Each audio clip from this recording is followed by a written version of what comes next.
എറണാകുളം സൗത്തിൽ വൻ തീപിടുത്തമാണ് ഉണ്ടായത്. South railway സ്റ്റേഷന് സമീപമുള്ള ആക്രിക്കടയുടെ ഗോഡൌണിനാണ് തീപിടിച്ചത്. കെട്ടിടത്തിന് പിൻവശത്ത് നിന്നാണ് തീ പടർന്നത്. തീയിട്ടത് എന്നാണ് സംശയം. തീപിടുത്തത്തിൽ ദുരൂഹതയുണ്ടെന്ന് സ്ഥാപനയുടമ രാജു ന്യൂസ് മലയാളത്തോട് പറഞ്ഞു. ആരോ മനഃപൂർവ്വം തീയിട്ടതാകാം. 15 ലക്ഷം രൂപയുടെ നാശനഷ്ടമുണ്ടായെന്നും സ്ഥാപനയുടമ പറഞ്ഞു. എന്താ സംഭവിച്ചതെന്ന് എനിക്കറിയാൻ പാടില്ല. കാരണം ഞാൻ 2 മണിയപ്പോ അപ്പുറത്തെ വർഷപ്പാരൻ എന്നെ വിളിച്ചു പറഞ്ഞു. 2 മണി കഴിഞ്ഞു, 2-2:30 മണിയായിരുന്നു വിളിച്ചപ്പോ. ഇത് ബാക്കിൽ നിന്ന് ആരോ കത്തിയിട്ടിട്ട് പോയതാ. അത് തീയിട്ടിട്ട് പോയേക്കണ. അല്ലാണ്ട് ഇവിടെ കത്തി പിടിക്കാൻ വേറെ സ്ഥലപ്പോ അവിടെ കുറച്ച് പ്ലാസ്റ്റിക്കിന്റെ കുപ്പികൾ മാത്രമേ ഉണ്ടായുള്ളൂ, വേറെ ഒന്നുമില്ല അവിടെ. അത് അറിയാവുന്ന ആളായിരിക്കോ തീയിട്ടേക്കണത്? അറിയാൻ പാടില്ല ആർക്കാന്ന്, അത് എനിക്ക് അറിയാൻ പാടില്ല. ഞാൻ പറയാം ഏതെങ്കിലും തരത്തിലുള്ള മുൻവൈരാഗ്യങ്ങളോ പ്രശ്നങ്ങളോ അറിയാൻ പാടില്ല. എല്ലാരും വൈരാഗ്യക്കാരാണല്ലോ, അതൊന്നും അറിയാൻ പാടില്ല എനിക്ക്. വൈരാഗ്യക്കാരുണ്ടല്ലേ? കാണാൻ സാധ്യതയുണ്ട്. അതായത് ചേട്ടൻ ഇപ്പോഴും സംശയിക്കുന്നുണ്ട് ഇതിന്റെ പുറകിൽ ആരോ തീയിട്ടതാണ്. ആരോ തീയിട്ടതാ. അതും ചേട്ടനോടുള്ള ഒരു വൈരാഗ്യം കൊണ്ടായിരിക്കും അത് വിചാരിക്കാം. അല്ലാണ്ട് ഇപ്പൊ ഞാൻ പറയും, ഞാൻ അങ്ങനെ മോശമല്ല. ചിലപ്പോ അതായിരിക്കും. പോലീസിൽ പരാതി കൊടുക്കോ ഇത് സംബന്ധിച്ച്? കൊടുക്കണം. അതായത് തീയിട്ടാണ് എന്നുള്ള ഒരു സംശയത്തിൽ തന്നെ അല്ലേ? ആക്രിക്കടയിൽ മതിയായ സുരക്ഷാ ക്രമീകരണങ്ങൾ ഇല്ലായിരുന്നെന്ന് ഫയർഫോഴ്സ് ഉദ്യോഗസ്ഥരും വ്യക്തമാക്കിയിട്ടുണ്ട്. ഇത്ര വലിയ ഗോഡൌൺ ആയിട്ട് പോലും ഫയർ സംവിധാനങ്ങളൊന്നും ഇല്ല, ഒന്നും ഒരുക്കിയിട്ടില്ല. യഥാർത്ഥത്തിൽ ഒരുക്കേണ്ടതല്ലേ ഫയർ സംവിധാനം? ഫയർ സേഫ്റ്റി അവർ തന്നെ ചെയ്യേണ്ടതാണ്. ഇത്തരം ബിൽഡിങ്ങുകൾക്ക് fire safety national building code പ്രകാരം അവർ തന്നെ ഫയർ സേഫ്റ്റി ഒരുക്കേണ്ടതാണ്. കൂടുതൽ വിവരങ്ങളുമായി കെബിൻ കെന്നഡിയാണ് ചേരുന്നത്. കെബിൻ, എന്തായാലും ഏറെ ഞെട്ടിക്കുന്ന ഒരു സംഭവമാണ്. വലിയ തരത്തിലുള്ള തീയാണ് അവിടെ പടർന്നത്. ഇപ്പോൾ കടയുടമ പറയുന്നത് ആരോ മനഃപൂർവ്വം തീയിട്ടതാകാം എന്നുള്ളതാണ്. അദ്ദേഹം ഗുരുതരമായ ആരോപണമാണ് ഉന്നയിക്കുന്നത്. ഫയർഫോഴ്സ് ഉദ്യോഗസ്ഥർ പറയുന്നു മതിയായ സുരക്ഷാ സംവിധാനങ്ങൾ അവിടെ ഒരുക്കിയിട്ടില്ല എന്ന്. എന്താണ് ഈ ഒരു തീ പടരാനുള്ള കാരണം? പോലീസ് ഏത് രീതിയിലാണ് അന്വേഷണം നടത്തുന്നത്?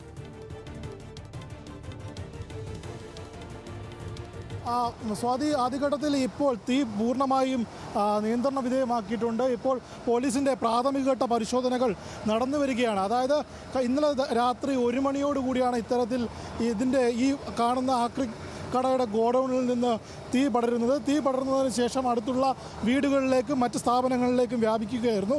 അത്തരമൊരു സാഹചര്യത്തിൽ കൃത്യമായി ഫയർഫോഴ്സിൻ്റെയും റെയിൽവേ പോലീസിൻ്റെയും സൗത്ത് പോലീസിൻ്റെയും ഇടപെടലോടുകൂടിയാണ് ഇവിടെയുള്ള ഈ ഗോഡൌണിനകത്ത് നമുക്കിപ്പോൾ ദൃശ്യങ്ങൾ കാണാൻ കഴിയുന്ന പോലെ തന്നെ ഇതിനകത്ത് 9ഓളം വരുന്ന തൊഴിലാളികളാണ് ഉറങ്ങിയിരുന്നത്. അവരെ കൃത്യമായി ഫയർഫോഴ്സിൻ്റെ ഇടപെടലോടുകൂടി രക്ഷിക്കാൻ സാധിച്ചു. ഇതിനപ്പുറത്ത് കാണുന്ന ബിൽഡിങ്ങിൽ അവിടെ 10ഓളം വരുന്ന കുടുംബങ്ങളുണ്ട്. അവിടെയുള്ളവരെ രക്ഷിക്കാൻ സാധിച്ചു. ഇപ്പോൾ പുക ഉൾപ്പെടെ ഉയരുന്ന സാഹചര്യം ഇതിനകത്തുണ്ട്. അത് പുക പൂർണ്ണമായും അണച്ച് ഇതിനകത്ത് വേറെന്തെങ്കിലും തരത്തിലുള്ള സ്പാർക്ക് ഉൾപ്പെടെ ഉള്ളവ ഉണ്ടോ എന്ന് സംശയിക്കുന്നുണ്ട്.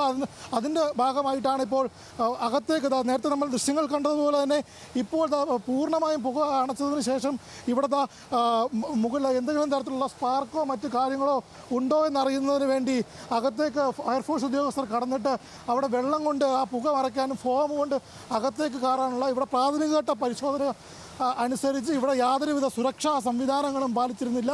ഫയർ അലാം പോലുള്ള ഒന്നും തന്നെ ഇതിനകത്തുണ്ടായിരുന്നില്ല. അതായത് എന്തെങ്കിലും ഒരു അപായം ഉണ്ടായാൽ അത് ഇതിനകത്ത് ഉള്ളവരെ അറിയിക്കുന്നതിന് വേണ്ടിയിട്ടുള്ള യാതൊരുവിധ സജ്ജീകരണങ്ങളും ഇതിനകത്ത് ഉണ്ടായിരുന്നില്ല എന്നാണ് ആദ്യഘട്ടത്തിൽ ഫയർഫോഴ്സ് ഉദ്യോഗസ്ഥരുടെ ഭാഗത്തു നിന്ന് അറിയുന്നത്. ഇതിനെതിരെ കൃത്യമായ നടപടിയെടുക്കുമെന്ന് ടി.ജെ. വിനോദ് MLA ഉൾപ്പെടെയുള്ളവർ ന്യൂസ് മലയാളത്തോട് പറഞ്ഞിരുന്നു. അതേപോലെ തന്നെ ഇത് മനഃപൂർവ്വമായി വൈരാഗ്യത്തിൻ്റെ പേരിൽ ആരോ കരുതിക്കൂട്ടി കത്തിച്ചതെന്നാണെന്ന് ഈ ആക്രി ഗോഡൌണിൻ്റെ ഉടമയായ രാജൻ വൈറ്റില സ്വദേശിയാണ്. അദ്ദേഹം പറയുന്നത് ആരോ കരുതിക്കൂട്ടി മനഃപൂർവ്വമായി ഗൂഢലക്ഷ്യം വെച്ചുകൊണ്ട് കത്തിച്ചതാണ്. അതിനെതിരെ പരാതി പോകും. നിലവിലെന്തായാലും പോലീസ് നടപടികൾ പുരോഗമിക്കുകയാണ്. തീ എന്തായാലും നിയന്ത്രണ വിധേയമായിട്ടുണ്ട്. സമാനമായ രീതിയിൽ 2 തീപിടുത്തങ്ങളാണ് ഇന്ന് കൊച്ചിയിൽ അതിരാവിലെ സംഭവിച്ചിരിക്കുന്നത്. ഒന്ന് നെടുമ്പാശ്ശേരിയിലും ഒന്ന് അതേപോലെ തന്നെ നമ്മുടെ സൗത്ത് പാലത്തിന് സമീപവും. കൃത്യമായി പറഞ്ഞാൽ ഇതിന് അപ്പുറവശം റെയിൽവേ ട്രാക്കാണ്. 12 മണിക്ക് 1 മണിയോട് തീ പടർന്നതിന് ശേഷം തിരുവനന്തപുരത്തേക്കും ആലപ്പുഴ ഭാഗത്തേക്കുമുള്ള ട്രെയിനുകൾ ഉൾപ്പെടെയുള്ളവ, അല്ലെങ്കിൽ തിരിച്ച് കോഴിക്കോടും പാലക്കാടേക്കുമുള്ള ട്രെയിനുകൾ ഉൾപ്പെടെയുള്ളവ നിർത്തിവെച്ചിരുന്നു. താൽക്കാലികമായി 5:30യോടുകൂടി തീ ഭാഗികമായി നിയന്ത്രണ വിധേയമായതിനു ശേഷം മാത്രമാണ് അത് സർവീസ് തുടർന്നത്.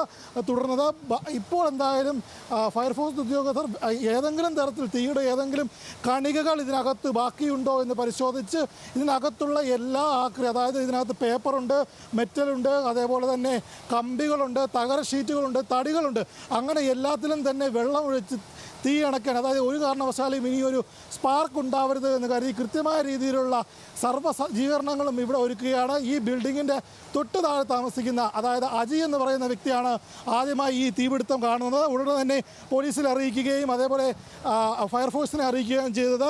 എറണാകുളം ജില്ലയിലുള്ള 20ഓളം യൂണിറ്റുകൾ എത്തിയതിനു ശേഷം തീവ്രമായ മണിക്കൂറുകൾ നീണ്ടുനിന്ന പ്രയത്നത്തിലൊടുവിലാണ് ഇത്തരത്തിൽ തീ അണയ്ക്കാൻ സാധിച്ചത്. ശരി, കെബിൻ കൊച്ചിയിലുണ്ടായ കെന്നഡി ഏറ്റവും വ്യക്തമാണ് കാര്യങ്ങൾ.